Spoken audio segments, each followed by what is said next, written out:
యేసు ప్రభువు ఆజ్ఞను పరమ గురువకు యేసు ప్రభువు ఆజ్ఞను బహు త్వరగా ప్రజకు బయలుపరచుమయ్యా బహు త్వరగా బయలుపరచు పటులమేమయ్యా వీరులమయ్యా జయ వీరులమయ్యా మా వైద్యం పయుత్రమాడు శూరులమయ్యా మా వైద్యం పయుత్రమాడు శూరులమయ్యా అతి దుష్ట ద్రోహులు మమ్ము వెతల పెట్టినా అతి దుష్ట ద్రోహులు మమ్ము వెతల పెట్టినా నీ చితి సువార్త కొరకు సిద్ధపడమయ్యా నీ చితి సువార్త కొరకు సిద్ధపడమయ్యా వీరులమయ్యా జయ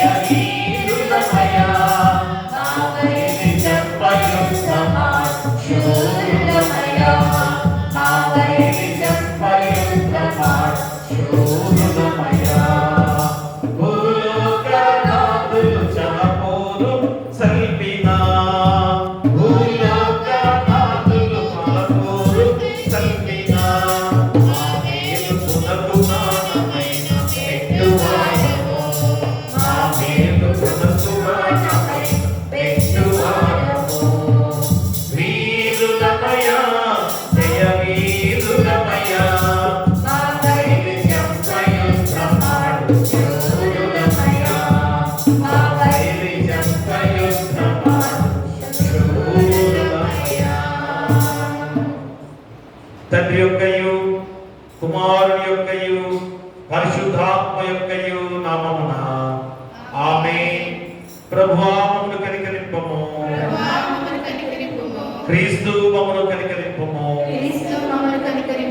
ప్రభువా మమ్మను కనికరింపము. అందరం కలిసి అపోస్తల విశ్వాస ప్రమాణం చెప్పుకుందాం. భూమి ఆకాశములను సృజించిన సర్వశక్తి గల తండ్రి అయిన దేవుని నేను నమ్ముచున్నా. ఆయన ఏక కుమారుడును మన ప్రభువైన యేసుక్రీస్తును నమ్ముచున్నా. పరిశుద్ధాత్మ వలన గర్భమున ధరింపబడి కన్య అయిన మరియకు పుట్టి పొంది పిలాతు అధికారం కింద శ్రమపడి చనిపోయి సమాధి చేయబడిననియు అదృశ్య లోకములోనికి దిగిననియు చనిపోయిన వాళ్ళ నుండి మూడవ దినమున లేచి పరలోకమునకెక్కి సర్వశక్తి గల తండ్రియకు దేవుని కుడి చేతి వైపున కూర్చుని ఉన్నాడనియు సజీవులకును మృతులకును తీర్పు చేయుటకు అక్కడను వచ్చిననియు నమ్ముచున్నాను. పరిశుద్ధాత్మ నమ్ముచున్నాను.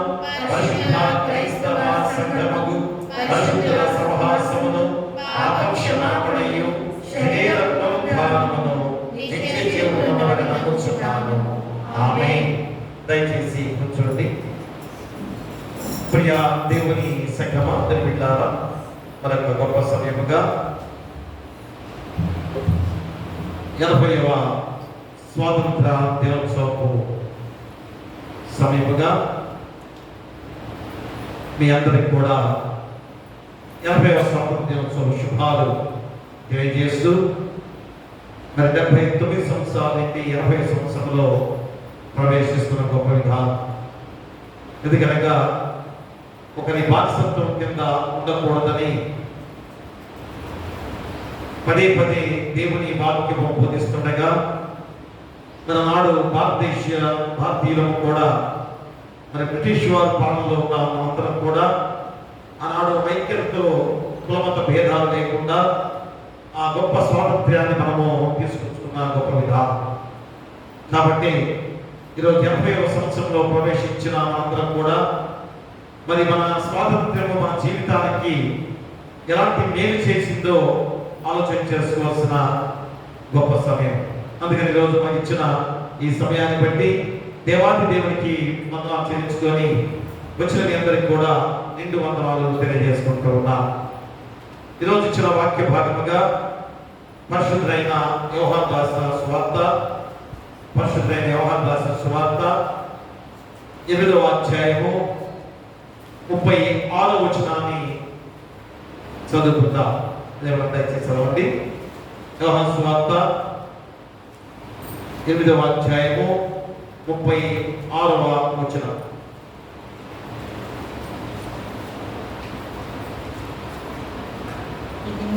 31 నుంచి 36 వరకు. 31 నుంచి 36. యోహాను సువార్త 8వ అధ్యాయం 31 నుంచి 36 వచనాలు ఇలాగ రాయబడింది. కాబట్టి యేసు తనను నమ్మిన యూదులతో, మీరు నా వాక్యమందు నిలిచిన వారైతే నిజంగా నాకు శిష్యులై ఉండి సత్యము గ్రహించదు. అప్పుడు సత్యం మిమ్మల్ని స్వతంత్రులుగా చేయమని చెప్పగా, వారు, మేము అబ్రహాము సంతానము, మేము ఎన్నడూ ఎవరికి దాసులమై ఉండలేదే, మీరు స్వతంత్రంగా చేయబడదని ఎలా చెప్పుచున్నామని ఆయనతో అనేది. అందుకు యేసు, పాపం చేయ ప్రతి వాడు పాపమునకు దాసుడని మీతో నిశ్చయంగా చెప్పుచున్నాను. దాసుడెల్లప్పుడు ఇంట్లో నివాసం చేయు, కుమారుడెల్లప్పుడు నివాసం చేయు. కుమారుడు మిమ్మల్ని స్వతంత్రులుగా చేసిన యెడల మీరు నిజంగా స్వతంత్రులై ఉండురు. ప్రార్థన చేసుకుందాం. దైవ తండ్రి, కృపగల దేవ, మా రక్షక యేసయ్య, మరొక గొప్ప సమయముగా మా భారతదేశం అంతా కూడా ఎంతో సంతోషకరమైన వేడుకలో తండ్రి నాయన ఈరోజు మేమందరం కూడా ముందుకు సాగుతున్నాం. 79వ సంవత్సరము నిండుకొని 80వ సంవత్సరంలో ప్రవేశించిన గొప్ప సమయంలో ఈ 80వ స్వాతంత్ర దినోత్సవముగా ఈ ఆరాధన ద్వారా మిమ్మల్ని స్తుతించుకునే గొప్ప బాధ్యతగా నడిపిస్తున్నందుకు మీకే వేలాది స్తోత్రాలు. మరి సమయంలో వాక్యము కూడా మాకు ఎంత ప్రాధాన్యమైనదో, వాక్యమే మాకు ఆయన జీవమై ఉండగా మరి మేము స్వాతంత్ర్యం పొందుతున్న మా జీవితాలు ఏ రీతిగా స్వతంత్రులుగా జీవించే మేమందరం కూడా మరి ఎలాంటి మంచి స్థితిని కోరుకుంటూ నడుస్తున్నామో వాక్యం ద్వారా బలపరుచుకునే ఈ గొప్ప సమయంలో ఆ వాక్యాన్ని చెప్పబోతుండగా నా నోటి పూర్వగా మీరుండి వినగలిగే హృదయాన్ని గ్రహించిన శక్తి బిడ్డగా దయచేయమని, రావలసిన వారిని త్వరగా వినిపించమని నీ కుమారుడు మా పైన యేసు క్రీస్తు ద్వారా వేడుకొంచున్నాము తండ్రి, ఆమేన్. ప్రియ దేవుని సంగమా, పిల్లారా, మరి చదువుతున్న ఈ యొక్క వాక్య భాగంలో యేసుక్రీస్తు వారు యూదులతో మాట్లాడుతున్న సందర్భాన్ని ఇక్కడ మనం తెలియజేస్తున్నారు.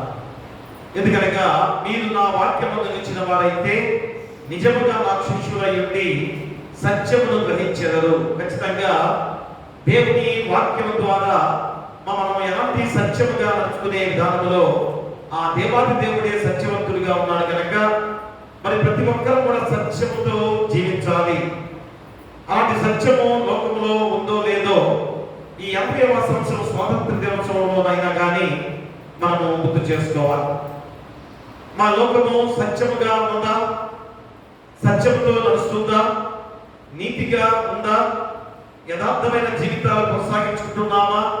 మరి ఇవన్నీ కూడా మనం ఒకసారి ఆలోచన చేసుకుంటే ఆ స్వాతంత్ర్యం పొందుతున్న మనందరం కూడా ఈ గొప్ప లక్షణాలు మనలో ఉండాల్సిన బాధ్యతని ఈరోజు తెలియజేస్తూ మరి తర్వాత ఆ వాక్యం ఇచ్చిన వారితో నిజముగా నా శిష్యులై ఉండి సత్యమును గ్రహించెదరు, అప్పుడు సత్యము మిమ్మల్ని స్వతంత్రులుగా చేయమని చెప్పగా, చూసారా, సత్యం అనేది మనం స్వతంత్రంగా చేస్తుంది. అంటే ఎవరికి కూడా భయపడే అవసరం లేదు, ఎవరికి బానిసగా మనం ఉండాల్సిన అవసరం లేదు. సత్యంతో ఉన్నాం కనుక ఎవరికైనా మనం భయపడాల్సిన అవసరం లేదు అని చెప్పి గొప్ప మాటల ద్వారా ఆ మూలవాక్యం ఈరోజు మనం గుర్తు చేసినట్లయితే ఆ 36వ వచనంలో మూలవాక్యంగా మనం తీసుకున్నాం. కుమారుడు మిమ్మల్ని స్వతంత్రులుగా చేసేలా మీరు నిజముగా స్వతంత్రులయ్యేందుకు. ప్రియాత్మనా, కుమారుడు మిమ్మల్ని స్వతంత్రులుగా చేసేలా మీరు నిజముగా స్వతంత్రులయ్యేందుకు. మరి చూడండి, దేవాది దేవుడే కుమారుడిగా వచ్చిన యేసుక్రీస్తు వారు మన అపవాది యొక్క బానిస సంఖ్యల నుంచి తొలగించి వేసి మన పాప జీవితాన్ని తీసివేసిన దేవాది దేవుడు. ఎందుకంటే మనము మా పాపానికి దాసులుగా ఉన్నాం. అది ఈరోజు మనం తెలుసుకోవాల్సిన గొప్ప సత్యం.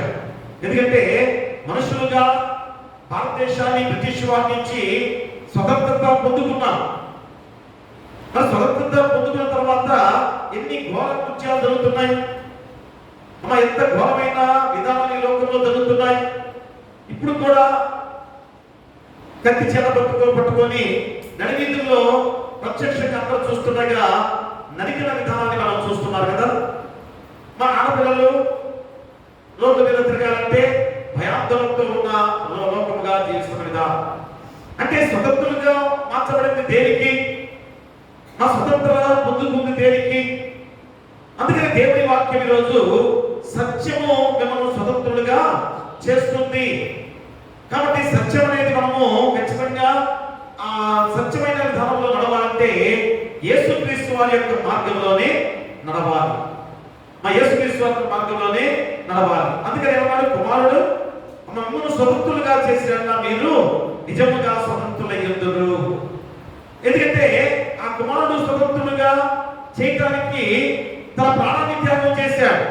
అందుకని ఈరోజు చక్కటి అంశంగా మనకి ఇచ్చింది ఏంటనగా స్వాతంత్ర్యము దేశానికి మాత్రమే కాదు, మన ఆత్మకు కూడా.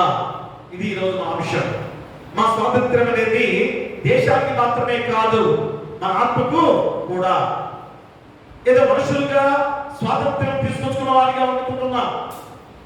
అలాంటి స్వాతంత్ర్యము మన జీవితాన్ని ఎలాంటి మంచి మార్గంలో నడిపించింది అదే ఈరోజు మనం గుర్తు చేస్తున్నాడు. అందుకనే మా గలతీ రాసిన పత్రిక కూడా మనం చూసినట్లయితే చూడండి, అపోస్తలుడైన పౌలు గలతీ రాసిన పత్రిక 5వ అధ్యాయంలో 1వ వచనాన్ని చదవండి.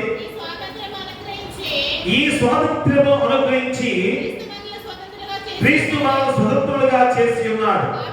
కాబట్టి మీరు స్థిరముగా నిలిచి మరలా దాస్యమును కాడి క్రింద చిక్కుకొనుకొని ప్రియ దివ్వరా, ఈ స్వాతంత్ర్యము అనుగ్రహించి క్రీస్తు మనల్ని స్వతంత్రులుగా చేసి ఉన్నాడు. కాబట్టి మీరు స్థిరముగా నిలిచి మరలా దాస్యమును కాడి క్రింద చిక్కుకొనకుడి. మరి రోజు మనం స్వతంత్రులుగా ఉన్నాం కాబట్టి భారతదేశంలో మనం స్వతంత్రులుగా జీవించే వారిగా ఉన్నాం కనుక నా ఇష్టానుసారంగా నేను ఏం చేసినా పర్వాలేదు అనుకుని మా విచ్చలవిడిగా తిరిగే వారిగా ఉంటారా? అదే ఈరోజు గుర్తు చేస్తున్నారు. కాబట్టి స్వాతంత్ర్యం అంటే ఏమిటి? చూడండి, ప్రశ్న వేస్తున్నాడు ఈరోజు. మన స్వాతంత్ర్యం అంటే ఏంటి? మన దేశము స్వాతంత్ర్యం పొందిన రోజు ఈరోజు మన చరిత్రలో ఎంత గొప్ప రోజుగా ఈరోజు మనందరం కూడా ఈ యొక్క పండుగగా మనం జరుపుకుంటాం విధానం. కాబట్టి ఈరోజు భారతదేశం అంతా కూడా చాలా రంగురంగుల కాగితాలు కట్టుకొని జెండాలు ఎగరేసి ఎంత పండుగ జరుపుకుంటారు కదా. మరి అలాంటి పండుగ ఎందుకు జరుపుకున్నాం అనగా 1947 ఆగస్టు 15వ తారీఖున బ్రిటిష్ వారి యొక్క పరిపాలన నుంచి వైద్యులకి మా బ్రిటిష్ వారు తిరిగి వారు దేశానికి వెళ్ళిపోయారు. అంటే భారతదేశానికి స్వతంత్రంగా అయ్యా మీరు పరిపాలించుకోండి, మీరు పరిపాలించుకోండి అని ఏ విధమైన స్వతంత్ర దేశంగా మనము నెలకొల్పుకున్న రోజే ఈ యొక్క భారతదేశం. అలాంటి స్వాతంత్ర్యం అంటే కేవలము ఒక దేశము మరొక అని పాలన నుండి బయటపడటం అనే ఆలోచన ఈరోజు మనం చేస్తున్నాం కదా. మా బ్రిటిష్ వారి పరిపాలన నుంచి భారతదేశంగా స్వతంత్రులుగా బయటపడ్డ రోజుగా ఈరోజు మనమందరం కూడా ఇంత వేడుకగా జరుపుకుంటున్నాం. కానీ మా ఈరోజు ఏమేమి గుర్తు చేస్తున్నాడు? ఇదేదో పరాయి దేశం నుంచి బయటపడ్డ వారమ్మా అనుకునే వారిగా మనం జీవిస్తున్నాం. కానీ మా స్వాతంత్ర్యం అంటే మన నిర్ణయాలను మనమే తీసుకునే అవకాశము, ఇంకలో మన బాధ్యతను మనమే నిర్వహించుకునే అవకాశంగా ఈ స్వతంత్ర భారతదేశంలో మనకున్న గొప్ప విధానం. చూసారా, మనకి మనమే నిర్ణయాలు తీసుకునే విధానము, మనము స్వతంత్రంగా ఏ పని చేసినా కానీ అది కొనసాగించుకునే విధానంలో ఈ స్వాతంత్ర్యము మనకు లభించిన విధానం. కానీ ఈరోజు మనందరం కూడా ఒక ప్రశ్న వేస్తున్నారు ఈ యొక్క వాక్యం ద్వారా, దేవుని వాక్యం ద్వారా ఒక ప్రశ్న. అది ఈరోజు మనందరం ఆలోచన చేసుకోవాలి. ఏమని? మన దేశానికి స్వాతంత్రం ఇచ్చినా కానీ మరి మనిషి పాపం నుండి స్వతంత్రుడు కాకపోతే, చూసారా, దేశానికి స్వాతంత్రం వచ్చింది కానీ మనిషిగా పాప జీవితంలో మనందరం కూడా ఎవరికి బానిసలం? అపవాదికి బానిసలం, పాపానికి బానిసలం కదా. మన పాపంలో మునిగిపోతున్న అందరం కూడా బానిసలమే. ఎందుకని? తప్పు చేసే ఉంటాం కనుక ఖచ్చితంగా ఎవరన్నా ఏదన్నా అడగగానే భయపడుతూ ఉంటారు. ఎందుకని? మా పాపం చేశారు కనుక భయపడుతూ ఉంటారు కదా. ఒక యజమాని కింద కూడా భయపడుతూ జీవించే విధానం ఆనాడు ఆ బ్రిటిష్ పరిపాలనలో ఉండే మన భారతదేశం. కానీ ఆ స్వాతంత్ర్యము మనుషులకు మాత్రమే. కానీ నీ ఆత్మకు స్వాతంత్రం ఎక్కడ? నీ పాప జీవితం ద్వారా ఎలాంటి బానిసత్వంలో నేను జీవిస్తున్నావు. అందుకనే రోజు అలాంటి స్వతంత్రులు కాకపోతే ప్రయోజనం ఏమిటని యేసుక్రీస్తు వారు మరి చెప్పే ఈ గొప్ప మాట మనం గుర్తు చేసుకుంటే, మనం ఇందాక యోహాను సువార్త 8వ అధ్యాయం 32వ వచనంలో, అప్పుడు సత్యము మిమ్మల్ని స్వతంత్రులుగా చేయడని చెప్పగా, చూసారా? అంటే స్వతంత్రత అనేది దేనికి? మన ఆత్మకు కావాలి. కాబట్టి సత్యం మిమ్మల్ని స్వతంత్రంగా చేస్తుంది. సత్యము, నీతి, నిజాయితీ, యథార్థత మనం ఎలా కనిపిస్తుందో గుర్తు చేసుకునే గొప్ప విధానం. అందుకనే భారతదేశానికి మన రాజకీయ స్వాతంత్ర్యం అవసరమైనట్లే ప్రతి మనిషికి కూడా ఆత్మీయ స్వాతంత్ర్యత అవసరమైనది. అందుకనే 3 అంశాలు మనం గుర్తు చేస్తున్నాం. ఒకటి, మా స్వాతంత్ర్యం కోసం త్యాగము అవసరము. చూడండి, మొట్టమొదటి ఏంటి? స్వాతంత్ర్యం కొరకు త్యాగం అవసరము. మన భారతదేశ స్వాతంత్ర్య పోరాటంలో అనేక మంది తమ సౌకర్యాలను, ఆస్తులను, సమయాన్ని, జీవితాలను త్యాగం చేసిన సందర్భాన్ని మనం గుర్తు చేసుకుంటాం కదా. మరి ఎంతమంది త్యాగం చేశారు? మరి ఆనాడు ఆ స్వాతంత్ర్యోత్సవ సందర్భంలో, అంటే ముందు 40 ఏళ్ళ ముందు కులమతాలు ఉన్నాయా? మరి ఈ యొక్క బ్రిటిష్ పరిపాలకులు ఉన్నారు కనుక ఏ మాత్రం కూడా కులమత భేదాలు లేకుండా అందరూ కలిసికట్టుగా పోరాడిన జీవిత విధానం. ఏదో ఒకరో ఇద్దరు చేస్తే స్వాతంత్రం వచ్చింది కాదు. మా ప్రతి ఒక్కరు కూడా స్వతంత్రం కొరకు ప్రాణాలు త్యాగం చేసిన వారే. కొంతమంది నాయకులుగా ముందున్నారు కనుక వారి పేర్లు మనం చెప్పుకుంటున్నాం, అంతేగాని ఆనాడు అందరూ కూడా ప్రతి ఒక్కరు కూడా త్యాగం చేసిన వారే. ఆ రోజు ఆ కులము ఈ కులం అనే భేదం లేదు. ఒకసారి ఆలోచన చేసుకోండి. కాబట్టి ఈ 80వ సంవత్సరంలో ప్రవేశించిన మనం కూడా ఈ రోజు చూస్తే ఈ రోజు కులమత భేదాలు లేవా? మా చిన్నవాడు పెద్దవాడు లేదా? కూలివాడు యజమాని అనే భేదం లేదా? మరి స్వతంత్ర భారతదేశంగా ఎంచుకున్న మనందరం కూడా మనిషికి స్వాతంత్రం లేని విధానంలో మనం ఇక్కడ జీవిస్తున్న వారికి ఉన్నాం. అందుకని ఆనాడు మా మహాత్మా గాంధీ గాని, భగత్ సింగ్ గాని, సుభాష్ చంద్రబోస్ గాని, సర్దార్ వల్లభాయ్ పటేల్ గాని, బాలగంగాధర్ తిలక్ గాని, అల్లూరి సీతారామరాజు అనేక మంది నాయకులుగా నడిపించిన వారు కానీ మా వెనక త్యాగం చేసిన వారు ఎంతోమంది ఉన్నారు. కాబట్టి వీరు స్వాతంత్ర సమరయోధులుగా మన దేశం కోసం కష్టపడిన వారిగా వారి త్యాగాల వల్ల తర్వాత తరాలకు స్వేచ్ఛ లభించిన విధానమే ఈ స్వాతంత్ర దినోత్సవం. అంటే వారు నాయకులుగా ఉండి నడిపించారు. మరి వెనక వారి పేరు రాలేదు, కానీ వారందరూ కలిసికట్టుగా చేస్తేనే ఈ స్వాతంత్రం వచ్చింది. అందుకని ఈరోజు అసలైన త్యాగము ఎవరు చేశారు? మన జీవితాలకి రక్షణ భాగ్యాన్ని ఇచ్చింది ఎవరు అని చెప్తున్నాను. ఈరోజు పేతురు రాసిన మొదటి పత్రిక చూడండి ఒకసారి. పేతురు రాసిన మొదటి పత్రిక 2వ అధ్యాయం చూడండి. పేతురు రాసిన మొదటి పత్రిక 2వ అధ్యాయము 24వ వచనాన్ని మనం చదువుకుందాం. మనము పాపముల విషయమై చనిపోయి నీతి విషయమై జీవించినట్లు ఆయన తానే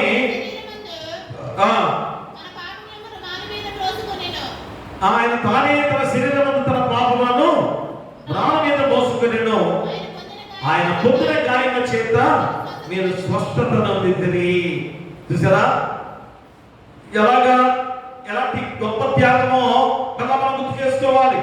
మా యేసుక్రీస్తు వారే మనకు అత్యున్నతమైన త్యాగాన్ని చూపించిన గొప్ప విధానం. ఆ త్యాగమే మా మనుషులుగా మనం స్వీకరించిన విధానాన్ని బట్టి ఈ భారతదేశ స్వాతంత్ర్యానికి ఆనాడు కులమత భేదాలు లేకుండా అందరూ కూడా కలిసికట్టుగా స్వాతంత్రంగా తీసుకొచ్చిన విధానం. కాబట్టి దేశ స్వాతంత్ర్యం కోసము మా మనుషులు త్యాగం చేశారు, కానీ మన ఆత్మీయ స్వాతంత్ర్యం కోసము క్రీస్తు తన ప్రాణాన్ని అర్పించాడు. కాబట్టి మా క్రైస్తవుడుగా ఆ స్వాతంత్ర్యం చాలా విలువైందని కూడా ఈరోజు గుర్తు చేస్తున్నాడు. చూసారా, ఆత్మీయ స్వాతంత్రమే ముఖ్యమైనది. మా ఆత్మీయ స్వాతంత్రం ఉంటేనే మనము స్వతంత్రము అనడానికి అర్థం. కాబట్టి ఈరోజు నేను భారతదేశము స్వతంత్ర దేశంగా నేను అనాలనుకుంటున్నావేమో, ఉన్నామా? మా ఇంట్లో అధికారుల కింద, యజమానుల కింద కదా, ఇంకా బానిసలుగా జీవించే విధానం ఏంటనగా అసలైన ఆత్మీయ విధానంలో మనందరం కూడా స్వతంత్రం కాలేకపోతున్నాం. కాబట్టి ఈ స్వాతంత్ర్యం అనేది మనుషులకు మాత్రమే కాదు, మా ఆత్మకు కూడా. మా ఆత్మీయమైన జీవిత విధానంలో ఖచ్చితంగా ఆ పాపము సంఖ్యను తెచ్చివేసుకుంటే మనందరం కూడా అప్పుడు అసలైన స్వతంత్రులుగా ఉండే గొప్ప విధానం అది యేసుక్రీస్తు వారి ద్వారానే మనకు సాధ్యమయ్యే గొప్ప విధానం. కాబట్టి నేను క్రీస్తు ఇచ్చిన స్వాతంత్ర్యాన్ని ఎలా ఉపయోగిస్తున్నానని నేను ప్రశ్న వేసుకోవాలి. మా ప్రతి ఒక్కరు కూడా అయ్యా నేను యేసుక్రీస్తు వారు ఇచ్చిన స్వాతంత్ర్యాన్ని నేను ఎలాగా ఉపయోగించుకుంటున్నాను కదా. అంటే స్వాతంత్ర్యం అంటే ఇష్టం వచ్చినట్టు జీవించడం కాదు అని మళ్ళా గుర్తు చేస్తున్నాడు. ఆయన నన్ను స్వతంత్రుడు కనుక నా ఇష్టంగా వెళ్ళిపోతాను, గుద్దుతాను, తప్పుతాను, చంపేస్తాను, అదే స్వతంత్రం అంటే. ఈరోజు అదే విధంగా ఇంకా మన జీవితాలు కొనసాగుతున్న విధానమే. అందుకని గలతీయులకు రాసిన పత్రిక 5వ అధ్యాయంలో మనం చూడండి. గలతీయులకు రాసిన పత్రిక 5వ అధ్యాయము 11వ వచనాన్ని మనం చదువుకుందాం. సహోదరులారా మీరు స్వతంత్రులుగా ఉండుటకు పిలువబడితిరి. అయితే ఒక మాట, ఆ స్వాతంత్ర్యమును శారీరక క్రియకు హేతువు చేసుకొనక ప్రేమ కలిగిన వారై ఒకరికొకడు దాసులై ఉండుడి. మన ఎంత గొప్ప మాట. ఈరోజు 80వ స్వతంత్ర దినోత్సవంగా మనం జరుపుకుంటున్న మనందరం కూడా ఎలా ఉండాలి? స్వతంత్రులుగా ఉన్న మనందరం కూడా ఎలా ఉండాలి? సహోదరులారా మీరు స్వతంత్రులుగా ఉండటకు పిలువబడితిరి. అయితే ఒక మాట, ఆ స్వాతంత్ర్యమును శారీరక క్రియను హేతువు చేసుకొనక ప్రేమ కలిగిన వారై ఒకరినొకడు దాసులై ఉండుడి. ఎంత గొప్ప మాట చూసారా? కాబట్టి మా నిజమైన స్వాతంత్ర్యం బాధ్యతతో కూడిన స్వాతంత్ర్యం. చూసారా? ఒక బాధ్యత. ఈరోజు స్వాతంత్ర్యం పొందుతున్నామంటే ఈ భారతదేశం నాది, దీనిలో ఉన్న ప్రజలు నా వారు, నా సొంత వారు అనే బాధ్యతతో కూడిన విధానంలో మనం స్వతంత్రులుగా ఉండాల్సిన బాధ్యతను గుర్తు చేస్తున్నాడు. ఇక రెండోది, స్వాతంత్ర్యాన్ని దుర్యోగం చేయకుండా ఉండాలి. మా ఇంత గొప్ప త్యాగంతో చేసిన స్వాతంత్ర్యం ఎంతమంది మరణించారు? ఉదాహరణకి ఉప్పు సత్యాగ్రహం కదా, దాంట్లో ఇంకా చాలా జరిగాయి అంతకన్నా ముందు. కానీ ఉదాహరణ ఉప్పు సత్యాగ్రహంలో ఉప్పు మీద పని వేశారు.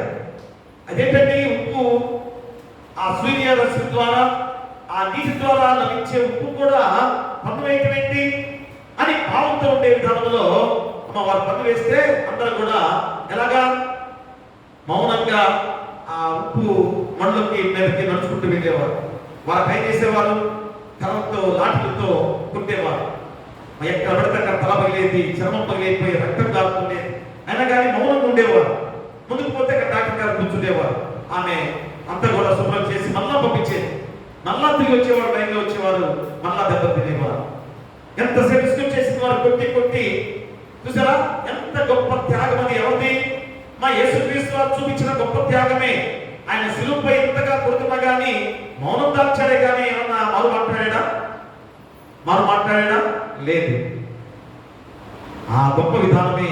ఎందుకంటే ఆ కొన్ని సత్యాలు బయటకు రావు కానీ, ఎందుకంటే లండన్ లో ఎక్కువగా మహాత్మా గాంధీ గారు ఆయన చదువుతున్నారు కనుక, రాయలు వృత్తితో చదివారు కనుక అక్కడ యేసుక్రీస్తు వారి యొక్క బైబిల్ విషయంలో చాలా విధానంలో నేర్చుకున్నాడు, తెలుసుకున్నాడు. ఇవన్నీ కూడా పునాది అక్కడి నుంచి వచ్చింది. ఆ గొప్ప విధానం ఏంటంటే ఆ ఉప్పు సత్యాగ్రహం కానీ మిగతా కానీ ఏ విధంగా ఎదురు తిరగకుండా మౌనంగా దెబ్బతిన్నా కానీ నేను సాధించుకోవాలనే పట్టుదల అక్కడే నాటుకుంది. ఆ విధానంలోనే ఆ రోజు జరిగిన గొప్ప సన్నివేశాన్ని మరోసారి మనం గుర్తు చేసుకుంటున్నాం. కాబట్టి మా స్వాతంత్ర్యాన్ని దుర్వినియోగం చేయకుండా ఉండాలి. ఒక దేశం రాజకీయంగా స్వతంత్రంగా ఉండటం వల్ల కానీ ఉండవచ్చేమో, కానీ వ్యక్తిగతంగా మనిషి అనేక విషయాలకు బానిస కావచ్చేమో. చూసారు కదా, ఈరోజు భారతదేశం మేము బ్రిటిష్ పాలన నుంచి స్వతంత్రమయ్యామనుకుంటున్నామేమో, కానీ మా మనిషి అనేక విషయాల్లో బానిసలుగా ఉన్నారు. ఏమిటనగా పాపానికి బానిసలము, అవునా? రెండోది కోపానికి బానిసలము, మూడోది ద్వేషానికి బానిసలము, నాలుగోది అబద్ధానికి బానిసలము, ఐదోది చెడు అలవాట్లకు బానిసలము, ఆరోది అసూయకు బానిసత్వంతో ఉన్నవారము, ఏడోది భయానికి బానిసత్వంతో ఉన్నాం కదా. వీటన్నిటికీ కూడా బానిసలం కాదా? పాపానికి బానిసలమైపోయాం. కోపం కూడా బానిసే. అలాగనే ద్వేషము, అబద్ధము, చెడు అలవాట్లు, అసూయ, భయము, ఇవన్నీ కూడా మనిషి అనేక విషయాలకు బానిసగా ఉన్నవాడే. అందుకనే మా బయటకు మనిషి స్వేచ్ఛగా కనిపించిన లోపల బంధించబడి ఉండవచ్చిన జీవిత విధానం. అదే కదా ఇందాక యోహాను సువార్త 8వ అధ్యాయంలో 34వ వచనంలో చదవండి ఒకసారి. అందుకు యేసు పాపం చేయి ప్రతివాడును పాపమునకు దాసుడని మీతో నిత్యముగా చెప్పుచున్నాను. చూసారా, మా యేసుక్రీస్తు స్వయంగా చెప్పాడు, ఏదో బ్రిటిష్ పాలన నుంచి మీరు స్వతంత్రంగా ఉన్నారేమో, కానీ పాపము చేత బానిసలుగా మీరు ఉన్నారు. కాబట్టి ఇప్పుడైనా కానీ గమనించుకొని ఏ రీతిగా జీవించాలో ఆ 36వ వచనంలో చెప్పిన మాటే కదా, కుమారుడు మిమ్మల్ని స్వతంత్రులుగా చేసేలా మీరు నిజంగా స్వతంత్రులయ్యుండరు. ఖచ్చితంగా ఎవరైతే యేసుక్రీస్తు వారి మార్గంలో నడుస్తున్నారో, మరి కుమారుడు ద్వారా స్వతంత్రులుగా అయ్యాం అంటే మనలో ఉన్న పాప జీవితాన్ని తీసివేశాడు. వివరా అందుకని ఈరోజు ఈ బైబిల్ సంఘటనలో, ఈ బైబిల్ గ్రంథంలో ఇశ్రాయేలు యొక్క చరిత్రను మనం ఒకసారి చూసుకున్నట్లయితే, ఆ ఇశ్రాయేలు యొక్క ఐగుప్తు చెరలో బానిసలుగా బందీలుగా ఉన్న వారిని మనం గుర్తు చేసుకుంటే ఎంత భయంకరమైన బానిసత్వం కదా, ఎంత భయంకరమైన బానిసత్వం. మరి ఐగుప్తులో ఎన్నో సంవత్సరాలు బానిసలుగా జీవించారు. మరి వారికి స్వేచ్ఛ కావాలి, ఎలాగా? అప్పుడు మోషే నాయకుడిగా చేసి వారిని ఎలాగా నడిపించిన సందర్భంలో మనం చూస్తే, అమ్మ ఎంత సంతోషంగా రావాలి, వారు గంతులు వేస్తున్నారు. కానీ మా దారి మధ్యలో ఆకలి విషయంలో కానీ నీటి విషయంలో కానీ సౌకర్యం లేదు, మాకు సౌకర్యం లేదని చెప్పేసి దేవుణ్ణి మోషేను సలుపుతున్నారు, కొడుకున్నారు. ఈరోజు మనం కూడా అంతే. మా ఈ భారతదేశంలో బ్రిటిష్ పాలన నుంచి వైదొలిగింది, కానీ మనం ఎలాగ జీవిస్తున్నాం? తినుము త్రాగుము సుఖించులాగా విచ్చలవిడి జీవితమే స్వాతంత్ర్యం అనుకుంటూ భయంకరమైన జీవితాలు జీవిస్తున్న వారికి ఉన్నాం కాదా? కూడా అదే చేశారు. చేసి దేవునికి ఉగ్రత కోపాన్ని తీసుకొచ్చారు. అది నిర్మాకాండంలో 14వ అధ్యాయంలో 11 నుంచి 14 వచనాలు ఇంటిగా చదువుకోండి. నిర్గమకాండము 14వ అధ్యాయము 11 నుంచి 14 వచనాల్లో చదువుకోవాల్సిన భాగం అది. అంటే ఎర్ర సముద్రం ముందు ఒకవైపు సముద్రము, మరొక వైపు శత్రువు, వారికి దారి కనిపించలేదు, కానీ దేవుడు దారి చేసి, అలాగే మన జీవితంలో కూడా మనకు ఎంత గొప్ప దారి మార్గాన్ని చూపించాడో మనం గుర్తు చేసుకోవాలి. జనాంగంగా వారు ప్రయాణం చేస్తున్నప్పుడు ఏమైంది? ఎర్ర సముద్రం వచ్చింది. అమ్మ ఎలాగేమో ఫరో సైన్యం ఎటగాలి చూసారా? అప్పుడు ఎర్ర సముద్రాన్ని 2 పాయలుగా చేసి ఆ 6 నేల మీద నడిపించిన దేవాది దేవుడు. అంటే మనల్ని దేవుడి నుంచి స్వతంత్రంగా చేస్తే నిజమైన స్వాతంత్రం పొందుకుంటామో గుర్తు చేసుకోవాల్సిన భాగం ఇది. కాబట్టి ఇక మన జీవితాలు ఇప్పుడైనా కానీ మార్చుకోవాల్సిన స్థితిని మనం గుర్తు చేస్తున్న గొప్ప విధానం. అందుకనే స్వాతంత్ర్యాన్ని దుర్యోగం చేయకుండా ఉండాలి. రెండవ మాట, స్వాతంత్ర్యాన్ని దుర్యోగం చేసుకోకుండా ఉండాలి. ఇక చివరిగా మూడవది, స్వాతంత్ర్యాన్ని ఇతరులకు మేలు చేయడానికి ఉపయోగించాలి. ఎంత గొప్ప మాట చూసారా? స్వాతంత్ర్యాన్ని ఇతరులకు మేలు చేయడానికి ఉపయోగించాలి. మా 1947లో స్వాతంత్ర్యం వచ్చిన తర్వాత భారతదేశం ముందు ఒక కొత్త బాధ్యత వచ్చింది, అవును కదా? మా 47 ఆగస్టు 15వ తారీఖు నుంచి మనందరూ కూడా, భారతీయులందరూ కూడా ఒక కొత్త బాధ్యత. ఏదో స్వాతంత్రం వచ్చింది కనుక ఇష్టం వచ్చినట్టు తిరుగుదాం అనుకుంటున్నారేమో కదా, కానీ ఒక గొప్ప బాధ్యత వచ్చింది. అదేంటి? ఇప్పుడు దేశాన్ని ఎలా నిర్మించాలి? చూసారా కదా, దేశాన్ని ఎలాగా నిర్మించాలి? స్వాతంత్రం పొందడం ఒక విషయము, స్వాతంత్రం సరిగా ఉపయోగించడము మరొక విషయము. చూసారా? స్వాతంత్రం పొందడం ఒక ఎత్తు, తర్వాత స్వాతంత్రం పొందిన తర్వాత ఎలాగ ఉండాలి? అదే 50 సంవత్సరంలో గణతంత్ర దినోత్సవం మనం ఎలాగ జరుపుకుంటామంటే, మా భారత రాజ్యాంగాన్ని డాక్టర్ బిఆర్ అంబేద్కర్ ద్వారా రచించబడిన గొప్ప విధానం. ఎంత అప్రాంతం అంతకుముందు అప్రాంతరం ఎవరు చెప్పారు? ఎవరు చేశారు? బ్రిటిష్ వారు ఎవరు చేశారు అప్రాంతరం? అంబేద్కర్ గారిని చదువుకోకుండా, వారి మధ్యలోకి రాకుండా ఎక్కడో వచ్చింది ఎవరు? బ్రిటిష్ వారా భారతీయులా?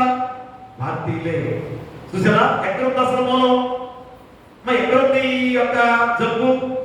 కాబట్టి ఈరోజు స్వతంత్ర భారతదేశంగా మనందరం కూడా ఇన్ని కులమతాలు ఐక్యతతో జీవించాలని ఆ భారత రాజ్యాంగంలో లౌకిక రాజ్యం అనే విధంగా రచించిన గొప్ప రాజ్యాంగం మన భారత రాజ్యాంగం. అది ఒక అర్థాన్ని వాడిగా ఉన్న డాక్టర్ బిఆర్ అంబేద్కర్ గారు రచించారంటే అది దేవుడి కృప. మా దేవుడు నడిపించిన విధానం. ఎవరైతే తక్కువగా ఉన్నారో ఆ తక్కువ వారితోనే, ఎవరైతే అక్రాని వారు ఉన్నారో అక్రాని వారితోనే ఏకంగా భారతదేశ రాజ్యాంగాన్ని రచింపజేసిన దేవాది దేవుడు. చూసారా, అది దేవుని కృప మాత్రమే. కాబట్టి ప్రియ దేవుని బిడ్డలారా, ఈరోజు ఖచ్చితంగా ఆ గొప్ప రాజ్యాంగమే ఇప్పుడు మనందరం కూడా సమానత్వం నడిపిస్తుంది. అయినా కానీ ఏదో ఒక రూపంలో అసమానత్వాన్ని ప్రదర్శిస్తూనే ఉన్నారు. ఉన్నారా లేదా తెలుసు అందరికి కూడా కదా. రాజ్యాంగం ఇంత బాగా రచించిన తర్వాత కూడా ఇంకా అసమానత్వంతోనే జీవిస్తున్నా. పెద్ద కులము చిన్న కులము, పెద్దవాడు చిన్నవాడు, అంటరాని వాడు వాడేమో మంచి కులస్తుడనే విధానంలో ఉన్నామా లేదా? మరి ఇన్ని సంవత్సరాల ఈ స్వాతంత్ర దినోత్సవము ఎవరికి మనుషులుగా మనందరం ప్రేమతో ఉండాల్సిన బాధ్యతను మర్చిపోయిన జీవిత విధానాలు కాకుండా ఈ రోజైనా మనం గుర్తు చేసుకోవాలి. అందుకని స్వాతంత్రము ఇప్పుడు దేశాన్ని ఎలా నిర్మించుకోవాలంటే మా స్వాతంత్రం పొందడం ఒక విషయం అయితే, స్వాతంత్రము సరిగా ఉపయోగించడం మరొక విషయం. అదే విధంగా క్రీస్తు ద్వారా, మా యేసుక్రీస్తు ద్వారా రక్షణ పొందిన తర్వాత మన బాధ్యత ఎలాగా ప్రారంభమైందో, మన భారతదేశం కూడా 47వ సంవత్సరం తర్వాత స్వతంత్రులుగా ఉన్నాం కనుక ఆ బాధ్యతలో ఉండాలి. అదే పేతురు రాసిన మొదటి పత్రిక 2వ అధ్యాయంలో 16-17 వచనాలను ఒకసారి. పేతురు రాసిన మొదటి పత్రిక 2వ అధ్యాయము 16-17. స్వతంత్రులై ఉండి దుష్టత్వమును కప్పిపెట్టుటకును మీ స్వాతంత్ర్యమును వినియోగపరచక దేవునికి దాసులమని లోబడి ఉండుడి. అందరినీ సన్మానించుడి, సహోదరులను ప్రేమించుడి, దేవునికి భయపడుడి, రాజును సన్మానించుడి. చూసారా, మా స్వతంత్రులై ఉండి దుష్టత్వమును కప్పిపెట్టుటకు మీ స్వాతంత్ర్యమును వినియోగపరచక దేవునికి దాసులమని లోబడి ఉండుడి. అందరినీ సన్మానించుడి, సహోదరులను ప్రేమించుడి, దేవునికి భయపడుడి, రాజును సన్మానించుడి. చూసారా, అందరినీ ఏమన్నాడు ఇక్కడ? సహోదరులు ప్రేమించుడి అని అంటే అర్థం ఏంటి? అందరినీ కదా. మరి రోజు మనకు స్వాతంత్ర దినోత్సవం కనుక అందరినీ కూడా సన్మానిస్తుంటారు. ఈ ఒక్క రోజు తర్వాత తారతమ్యాలు, భేదాభిప్రాయాలు, కులమత భేదాలు కనుక ఎప్పుడైనా కానీ మన దేశం కోసం మనం చేయగలిగినవి ఏంటనగా మా దేశం కొరకు ప్రార్థించాలి. క్రైస్తవులుగా మనం చేయాల్సిన అర్థం ఏంటి? మా దేశం కొరకు ప్రార్థించాలి, మంచి పౌరులుగా ఉండాలి, నిజాయితీగా జీవించాలి, ఇతరులను గౌరవించే వారిగా ఉండాలి, పేదలను ఆదరించాలి, సమాజంలో శాంతిని పెంచాలి, యువత మంచి మార్గంలో నడిచేలా కృషి చేయాలి క్రైస్తవులుగా మనం. కాబట్టి భారతదేశ స్వాతంత్ర విషయంలో మా స్వేచ్ఛ ఉంది కాబట్టి ఏదైనా చేయటం కాదు, మా స్వేచ్ఛ ఉంది కాబట్టి మంచిని చేసేవారిగా ఉండాలి, మా మంచిని చేసేవారిగా ఉండాలి. కాబట్టి మా యువత ఇంతగా చెడిపోతుంది. మరి మనం ఏం చేయాలి? అరే ఎవరొస్తున్నారా, ఎందుకు మీరు ఇలా చెడిపోతున్నారు, ఎందుకు ఇలా పాడైపోతున్నారు గద్దించే విధానం మీలో లేదా, మనలో లేదా? అందుకనే ఖచ్చితంగా తీమోతి రాసిన మొదటి పత్రికలో చూడొకసారి. అపోస్తలుడైన పౌలు తీమోతి రాసిన మొదటి పత్రిక 22వ అధ్యాయము 1 నుంచి 2 వచనాలు చదవండి.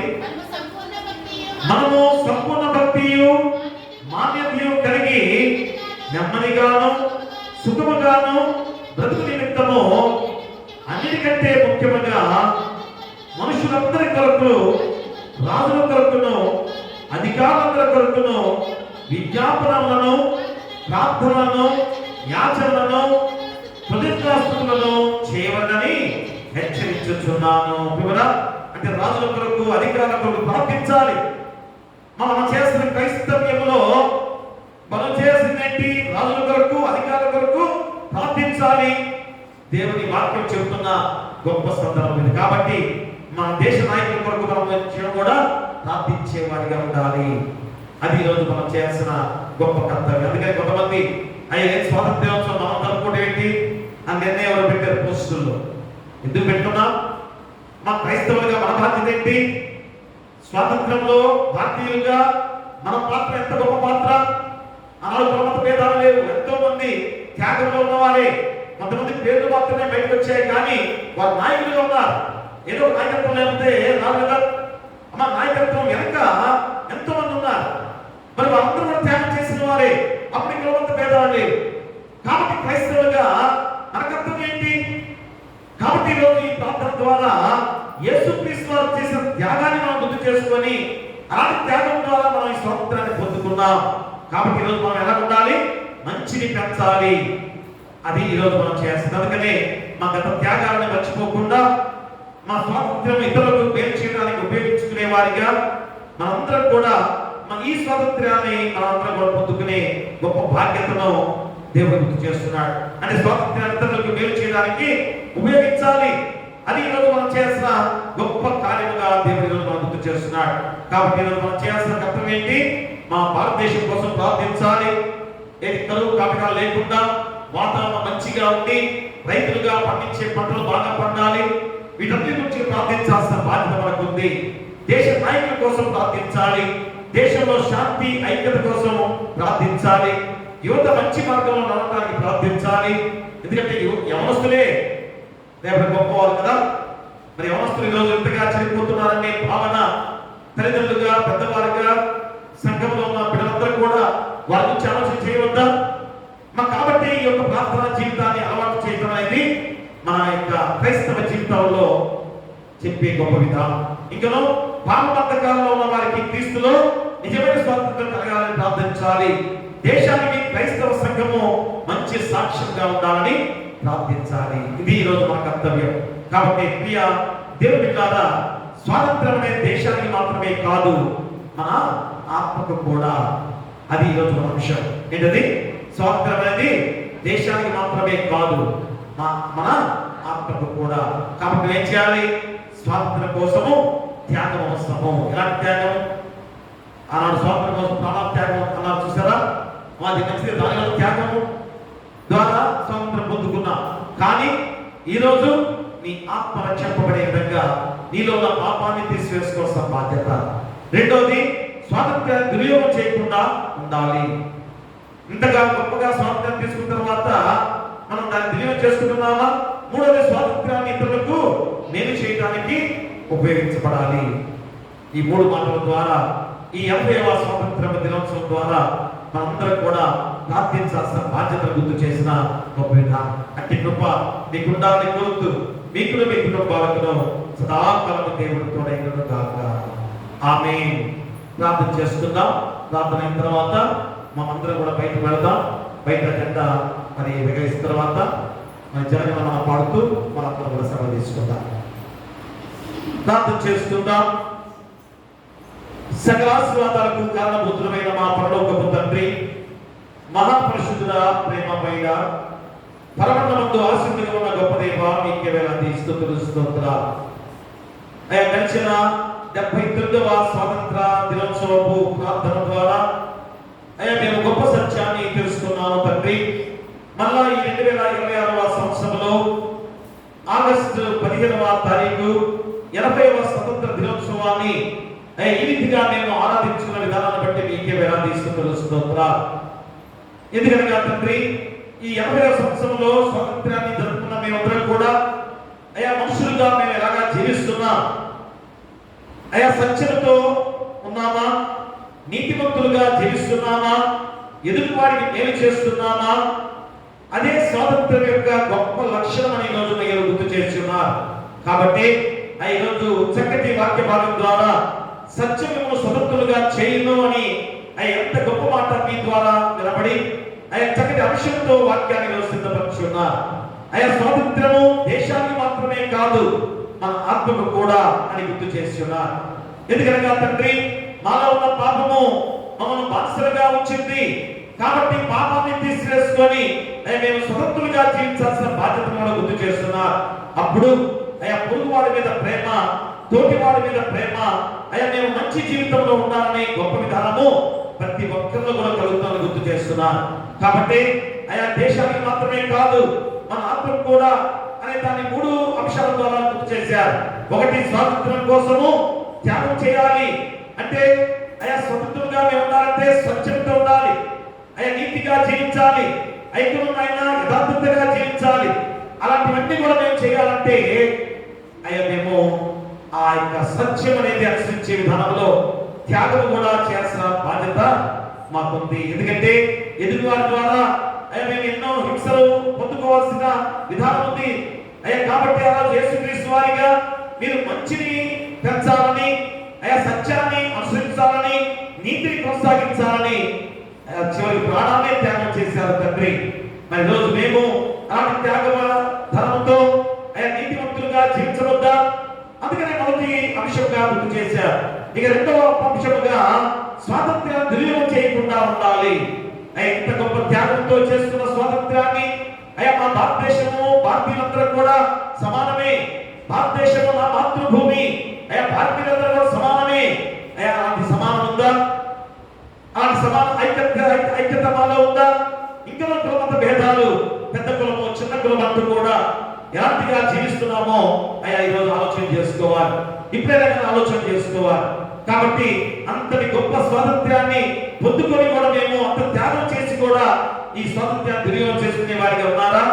ఇప్పుడైనా కానీ తెలుసుకొని ఆత్మ కూడా స్వతంత్రం పొందుకోవాలంటే పాపానికి బానిసత్వాలుగా ఉండకూడదు, కోపానికి బానిసత్వంగా ఉండకూడదు, ద్వేషానికి బానిసత్వంగా ఉండకూడదు, అబద్ధానికి బానిసత్వంగా ఉండకూడదు, చెడు అలవాట్లకు బానిసత్వంగా ఉండకూడదు, అసూయకి బానిసత్వంగా ఉండకూడదు, భయపడి బానిసత్వానికి ఉండకూడదు. ఈ ఆత్మకి సంబంధించిన గొప్ప మాటలు. ఇక చివరిగా స్వాతంత్రాన్ని ఇతరులకు మేలు చేయడానికి ఉపయోగించాలి. ఎంత గొప్ప స్వాతంత్ర్యాన్ని 1947వ సంవత్సరంలో ఆగస్టు 15వ తారీఖున మేము పొందుకున్న ఆ స్వాతంత్ర్యము పొందుకున్న స్వాతంత్ర్యము మేము ఎలాగా కాపాడుకునే వారిగా, ఇతరులకు మేలు చేసుకునే వారిగా ఉన్నామో ఆలోచన చేసుకోవాలి. ఎందుకని ఆనాడు కులమత భేదాలు లేకుండా అందరూ కలిసికట్టుగా స్వాతంత్రాన్ని తీసుకొచ్చిన గొప్ప విధానం. అలాంటప్పుడు ఈరోజు ఇంతగా కులమత భేదాలు ఎందుకు వస్తున్నాయి? మేమందరం ఒకటే కదా, అందరూ సమానత్వంతో ఉన్న వాళ్ళమే కదా. మరి ఎందుకు ఈ భేదాలు వచ్చాయో ఈ 80వ స్వాతంత్ర దినోత్సవం రోజైనా కానీ మేము తెలుసుకొని అందరూ సమానమే అని అనుకుంటూ అందరూ ప్రేమతో మేము సహోదరము అంటూ జీవించే వారిగా ఉండాలి. అదేనైనా ఈ గొప్ప విధానం. కాబట్టి ఈరోజు క్రైస్తవులుగా మేము ఎందుకు ఈ ప్రార్థన కూడికను ఏర్పాటు చేసుకున్నాం? దేశం కోసం ప్రార్థించాలి, మంచి పౌరులుగా ఉండాలని ప్రార్థించాలి, నిజాయితీగా జీవించాలని ప్రార్థించాలి, ఇతరులను గౌరవించే వారిగా ఉండాలని ప్రార్థించాలి, పేదలను ఆదరించే వారిగా ఉండాలని ప్రార్థించాలి, సమాజంలో శాంతిని పెంచాలి అనే విధంగా ప్రార్థించాలి, యువతను మంచి మార్గంలో నడిపించే వారిగా ప్రార్థించాలి. ఇవన్నీ కూడా ఆత్మతో చేసే గొప్ప కార్యాలు ఈరోజు మా గుర్తు చేశారు. కాబట్టి మా భారతదేశము ఇంత గొప్ప స్వాతంత్రాన్ని పొందుకున్న తర్వాత ఎన్ని నష్టాలు జరిగాయో కూడా గుర్తు చేసుకొని ఇక చేయడం కానీ మేమందరూ సమాధానంతో ముందుకు సాగాలని ఆ గొప్ప విధానాన్ని పొందుకోవాలి. ఎందుకంటే ఆనాడు స్వాతంత్రము అందరూ కలిస్తేనే సాధ్యమైంది. ఈ రోజు కూడా అదే ఐక్యతతో ముందుకు సాగి కులమత భేదాలు లేకుండా ఇంటివాడు చిన్నవాడు పెద్దవాడు అనుకోకుండా, వాడు ధనవంతుడు పేదవాడు అనుకోకుండా ఐక్యతతో ముందుకు సాగే బాధ్యత ఈ 80వ స్వాతంత్ర దినోత్సవంలో మేమందరం కూడా తెలుసుకోవాల్సిన గొప్ప సత్యం. కాబట్టి ఈ స్వాతంత్రము దేశానికి మాత్రమే కాదు, ఆత్మకు కూడా, ప్రతి ఒక్కరూ కూడా ఎదుటివాడిని ప్రేమిస్తూ గౌరవంతో ముందుకు సాగే బాధ్యతగా ఎంత ధనికుడైనా పేదవాడిని గౌరవించాలి, ఎంత చిన్నవాడైనా యజమాని గౌరవించాలి, రాజును సన్మానించాలి, పేదవాడిని సన్మానించాలి. ఈ రీతిగా గొప్ప రాజ్యాంగము డాక్టర్ బిఆర్ అంబేద్కర్ ద్వారా ఎప్పుడైతే మీరు రచింపజేశారో అదే గొప్ప కార్యం తండ్రి. ఎందుకంటే అంత అంతరాని వాడిగా ఉండే అంబేద్కర్ ఈరోజు భారతదేశానికి రాజ్యాంగం రాశారంటే దానిలో ఉండే ఆ గొప్ప ఐక్యత మరి రోజు ఎందుకు కొనసాగించుకోలేకపోతున్నామనే ప్రశ్న వేసుకొని ఇప్పుడైనా కానీ మానవ మనస్సు పొందుకొని మేమందరం ఒకటే ఆ ఐక్యతతో ముందుకు సాగాల్సిన బాధ్యతలో మీ పరిశుద్ధాత్మ శక్తిని కుమరించమని ఈ యొక్క 80వ స్వాతంత్ర్యోత్సవం సందర్భంగా మా భారతదేశంలో ఐక్యత, శాంతి, సమాధానము అందరూ కూడా ప్రతి రాష్ట్రం కూడా, ప్రతి జిల్లా కూడా, ప్రతి గ్రామం కూడా ఎంతో సంతోషంగా ఎంతో గొప్ప స్థితిలో ఉండే బాధ్యతగా మీ పరిశుద్ధాత్మ శక్తిని కుమరించండి. మా దేశ నాయకులను కూడా ప్రతి నాయకుడు కూడా బలపరచండి.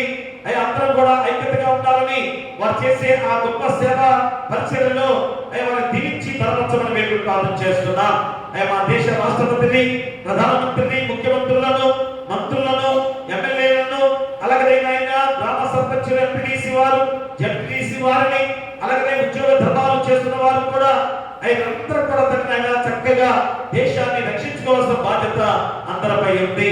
సామాన్య మానవులుగా మాపై కూడా ఉంది అని గుర్తు చేస్తున్నప్పుడు మేమంతా ప్రార్థించాల్సిన బాధ్యత మాపై ఉంది. అట్టి ప్రార్థన గుడి ద్వారా మేమెంత ధనికరంగా ఈ రోజు జరుపుకున్నాం తండ్రి. వచ్చిన ప్రతి బిడ్డను దీవించి బలపరచమని, మళ్ళా తిరిగి వెళ్తుండగా క్షేమకరంగా నడిపించమని, మా సంఘం కూడా అలాంటి ప్రేమ, ఐక్యత, అనురాగాలతో ముందుకు సాగే బాధ్యత దయచేయమని మా గ్రామం చుట్టూ, మా రాష్ట్రం చుట్టూ, మా దేశం చుట్టూ అయా జ్యోతిర్నాయన మీ యొక్క దేవదూతలను గట్టిగా ఉంచి ఐకమత్యంతో మా దేశాన్ని స్వతంత్ర దేశంగా ఎంతో ప్రేమతో నడుచుకునే వారిగా దీపజేసే బాధ్యతగా మీ పరిశుద్ధాత్మ శక్తిని కుమ్మరించమని నీ కుమారుడు మా ప్రభు అయిన యేసుక్రీస్తు ద్వారా వేడుకొంచున్నాము తండ్రి. ఆమేన్. పరలోకమందున మా తండ్రి, నీ నామం పరిశుద్ధపరచబడును గాక, నీ రాజ్యం వచ్చును గాక, నీ చిత్తం పరలోకమందు నెరవేర్చును భూమి యందు నెరవేరును గాక. మన దినాహారం నేడు మాకు దయచేయము. మా యెడల అపరాధము చేసిన వారిని క్షమించిన ప్రకారం మా అపరాధములను క్షమించుము. శోధనను తేక దుష్టులను తప్పించుము. రాజ్యమును, శక్తియు, మహిమయు నిరంతరము నీపై ఉన్నవి. ఆమేన్. ఆమేన్. దయచేసి అందరూ కూడా బయటకు వెళ్దాం. అందరూ బయటకు వెళ్ళి జనగణమన అనే పాట ద్వారా దీనిలో పుట్టుకొని అందరూ కూడా అందరూ బయటకు వెళ్దాం. 609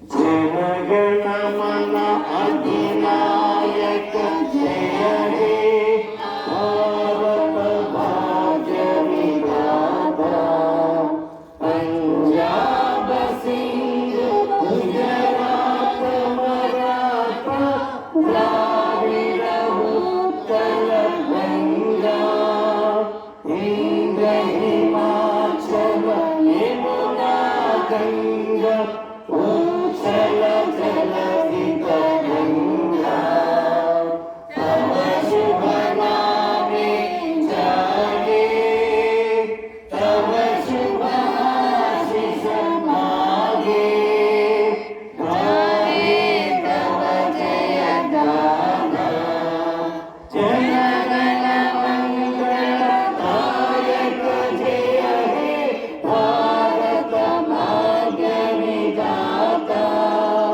జయ హే జయ హే జయ హే జయ జయ జయ జయ హే.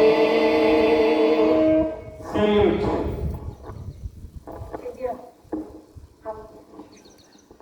మన ప్రభు యేసుక్రీస్తు ప్రేమ, మన తండ్రి దేవుని కృప, పరిశుద్ధాత్మ అన్యోన్య సహవాసములు మీకు మీ కుటుంబాలకు సదాకాలము తోడేయును గాక. ఆమేన్. ఆమేన్. అక్కడ మమ్మల్ని కనిపిస్తూ జీవించి ఆశించమని నీ కుమారుడు మా ప్రభువైన యేసుక్రీస్తు ద్వారా వేడుకొంచున్నాము తండ్రి. ఆమేన్. తండ్రి, కుమార, పరిశుద్ధాత్మ ప్రియక దేవుని సదాకాలము తోడేయును గాక. ఆమేన్.